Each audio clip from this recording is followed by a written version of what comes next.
Crampton, lead actress Krsy Fox, and your director Spider One.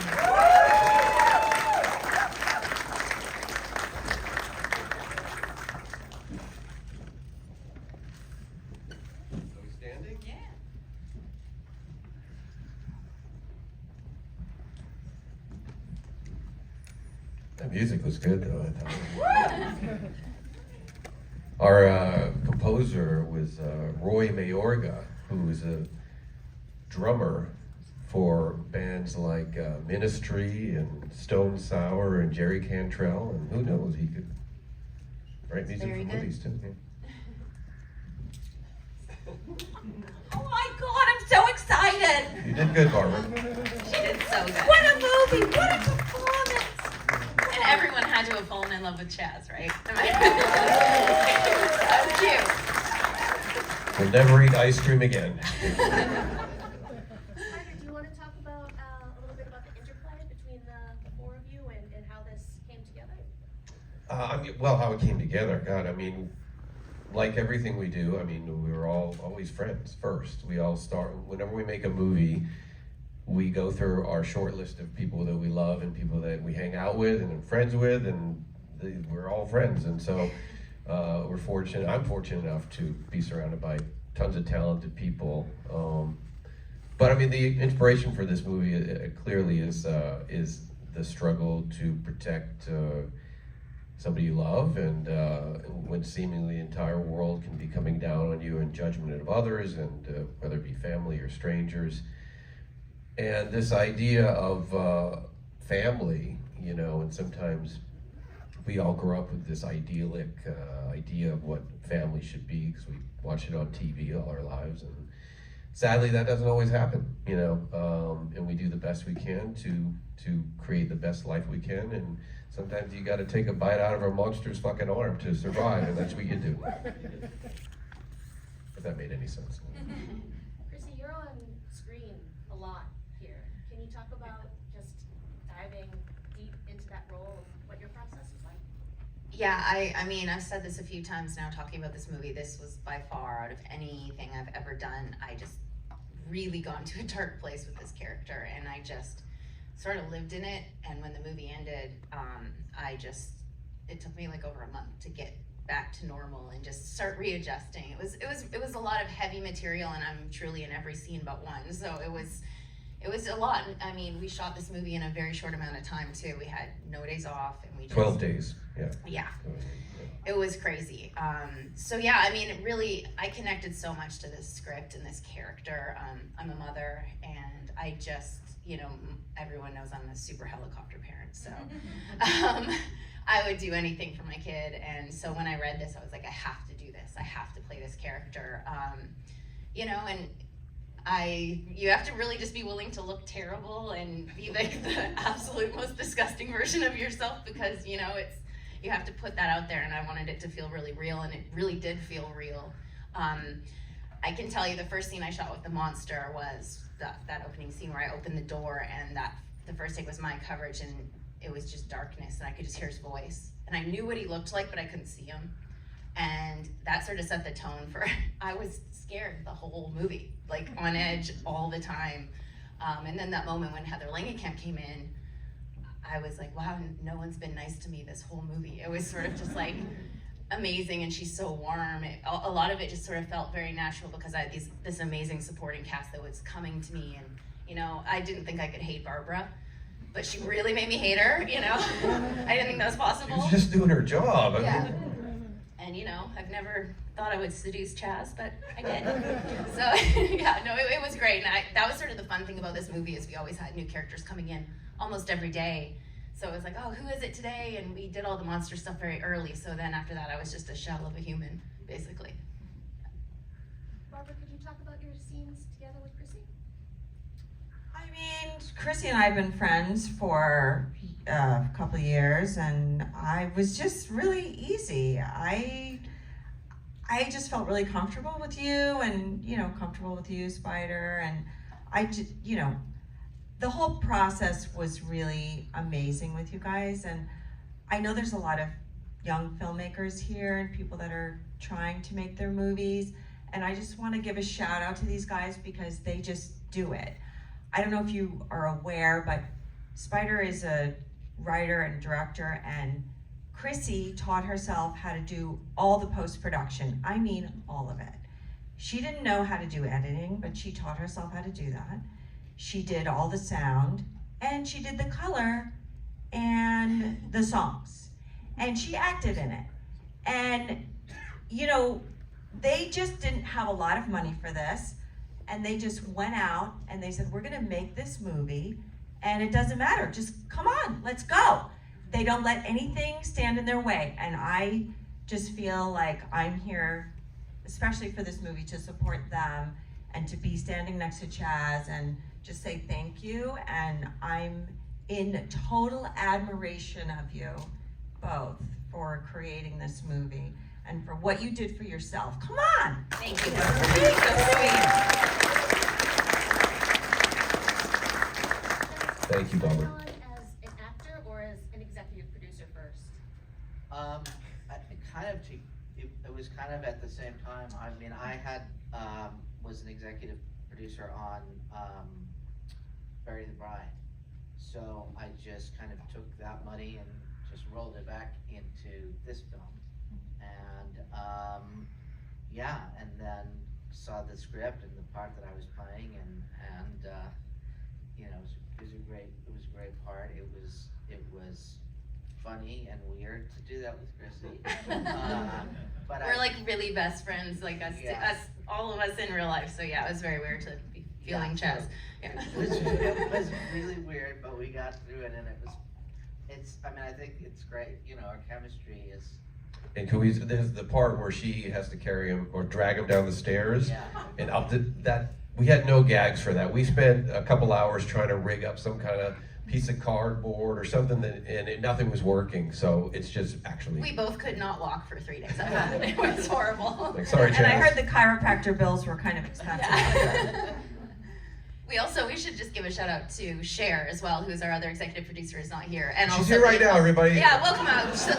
Good concert. But no, we mentioned everyone else who was here, but we wanted to, thank her for being a part of this film too. That was our first one with her, so.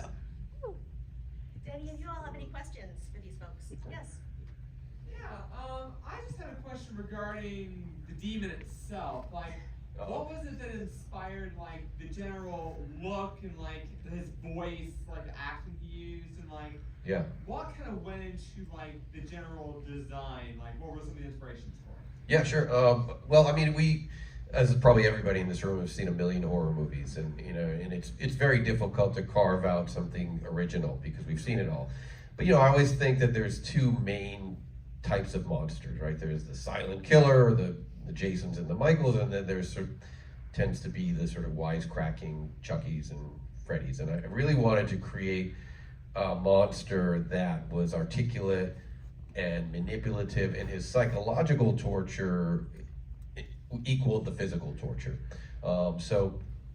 So in that design element, we wanted to keep him more human than monster. We didn't want to go overboard with prosthetics. I mean, there is prosthetics, obviously, but we didn't want to create anything that would make him also not be able to act, because it is quite a challenging acting role as well.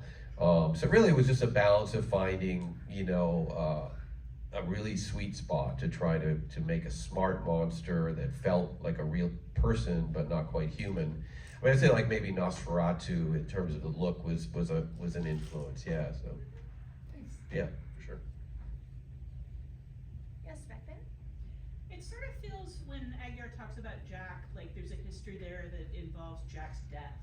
Did you write that backstory and decide to cut it, or did you always just want to use your, how did that play That's out? a good for you? question. Yeah, great question. I mean, as with a lot of movies, not everything makes it in the movie, and maybe the Blu-ray, but there was actually an opening scene that involved Jack, and it was basically when Mindy and Jack find out they're going to have a baby, and they discuss their fears, and of course Jack's like, what could possibly go wrong?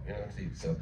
And it just, it almost felt, once we had the cut assembled, it's a beautiful scene, really, and we'll use it at some point, but it felt like I kind of preferred going in as more of a mystery instead of showing them as, you know, younger, slightly younger version of them. But there is a little backstory with Jack, and small details that we, you know, that when she plays the song on the piano, if you can see, he's the one that wrote the song for their daughter, and you know, there's little nuggets of getting a little bit of backstory about Jack. Yeah.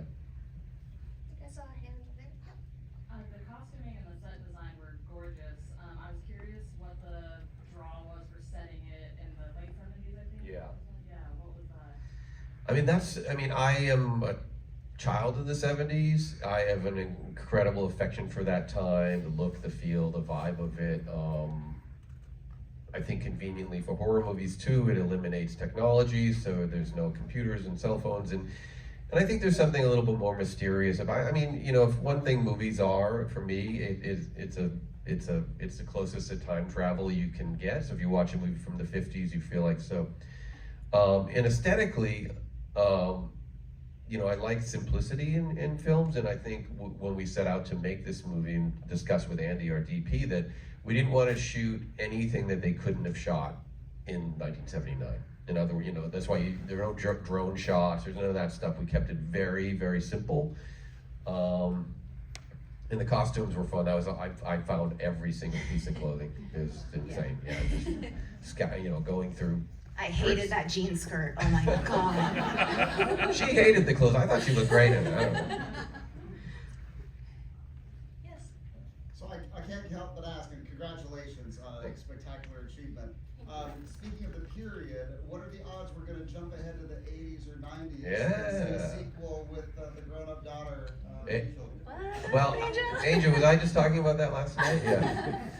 Yeah, I mean, it's look, anytime you make a movie and you leave sort of an open ending, and I think that's a great question. That is I think the feeling I get is like, what are their lives like in a year or 2 or 5 years? What's you know, Alice's high school years are going to be like after she's just eaten a monster? I think Spider would rather be eaten by a monster than have me and Angel on set together every day. No. I couldn't even open that door and look at her. We were dying. But yes, I would to answer. Yes, I would love to. Yeah, like fast forward 1984, or we pick it up and you know, suddenly Aguiar has reappeared, and here we go again. Yeah, for sure. We have time for one more question. Yes. We got 2. Heather Langenkamp's character says she's 100 years old. I think that was. Oh, yeah, I mean, it's sort of like when anybody. I'm so old, I'm 40, you know, people say that. It was just, she wasn't actually 100 years old. But. Or maybe she is. That's the thing we don't know. Encounter with the potential vampire made her be 100. Yeah, well, I mean, that's possible. But I just, in terms of the dialogue, I just was putting it out there as a... Well, and I remember Heather had like this theory about her character that wasn't necessarily true, but I thought it was cool. She's like, you know, I think that I am the like elderly version of Mindy. Like I'm you in the future. And it's almost like she came to me. So I thought that was sort of a cool thought too. Spider, did you say you saw a hand? I did see one more hand. My question is about the ending. Very interesting ending, but I'm curious. During the initial writing process, was that the original ending that was in mind? Or did it go through a few tweaks before you eventually decided to go with what you went with? No, I think that was always the ending. I mean, I think... For me, I mean, it's been overstated that, you know your ending and you know your story, and I think I always wanted to end it like that, you know, as sort of the ultimate representation of it's kind of corny, but like that love wins, even though it's a disgusting way of winning, and that these 2 people are now possibly more in line with the monster than they ever thought, which was, I guess, his goal to show that. So maybe he won a little bit too. But yeah, it was always the idea. Do you have an alternate ending you wanted to pitch? Or? I'll get back to you on that. Okay. What's that? CPS vampire. Yeah, right. This is the world premiere of Little Bites. Thank you, everyone. I hope you liked it. It comes out on Shudder. Oh yeah, and it's actually in theaters. Well, you saw it in the theater, but if you want to go see it again, it'll be in theaters October 4th, and then following on our wonderful friends at Shudder at some point after that, and then Little Bites too. So. And if you like it, talk about it on your socials. Oh, Or we are Barbara up will for. kill you. Well, I'll say one more. I think we are up for some kind of voting thing. I don't know. Absolutely. Fantastic Fest. This is part of the horror competition, and it's also eligible for the audience award. So just so you know, I'll be at the exit. $5 for every 5-star review. Thank you so Thanks, much. guys. Thank you guys.